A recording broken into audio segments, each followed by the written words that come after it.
Welcome to week 3 of the Gioia Studio Rail Fence Quilt Along. We are making our strip sets and blocks. I don't know about you, but I need an example of the quilt block. I have my strips ready, and I'm going to pin my example to the pot of my plant. You can use a fabric example or a drawn one. Lay your strips out, look for the fold, open the fold, and the inside of the fold is usually the good side of the fabric. I'm using my presser foot to help me.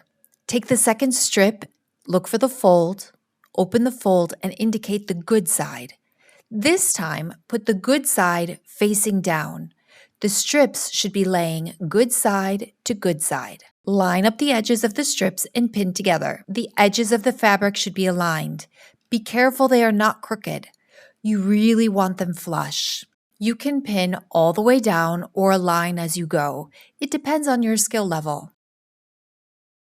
Lift the presser foot and slide the fabric underneath. Align the edge of the fabric with the 1/4 inch line. Lower the presser foot and start sewing. Just a small note, in quilting, it isn't necessary to reverse and make a knot. Continue sewing all the way down until you reach the end of the strips. Again, it isn't necessary to backstitch and make a knot. Check for any pins and remove them. I'm taking my next strip. I love this example because this fabric is different. The inside of the fold is actually the bad side of the fabric. Look at the difference. One side is dull in appearance. The other side, the colors are more vibrant. This vibrant side is the good side. Put the good side facing down toward the other strip. Pin the fabric together. This time, I am pinning the fabric because Tana lawn is slippery. Also, don't worry about the selvage. It will be cut off later. I'm going to continue pinning all the way down to the end of the strip. Finally, I'm ready to sew my last strip into place. Again, the seam allowance is 1/4 inch. Stop just before you come to a pin and remove the pin. Continue all the way down until the end is reached. Ta-da! You have a strip set! And thank goodness, it looks like my example.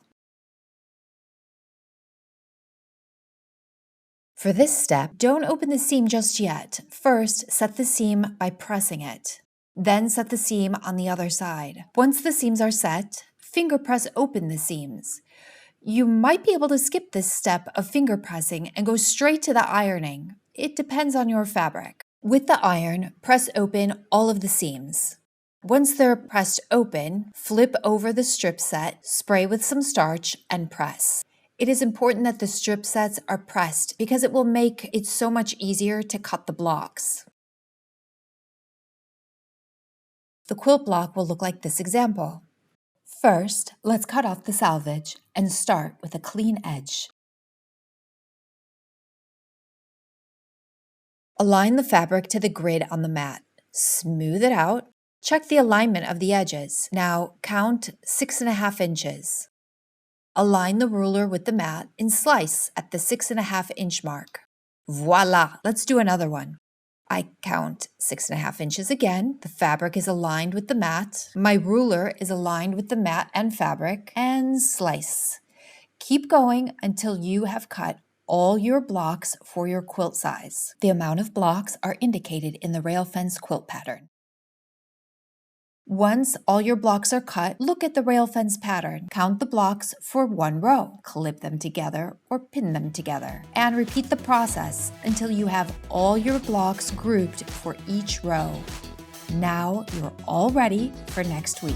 Thanks so much for watching. Please subscribe and see you next week. Grazie mille e ciao ciao. Arrivederci.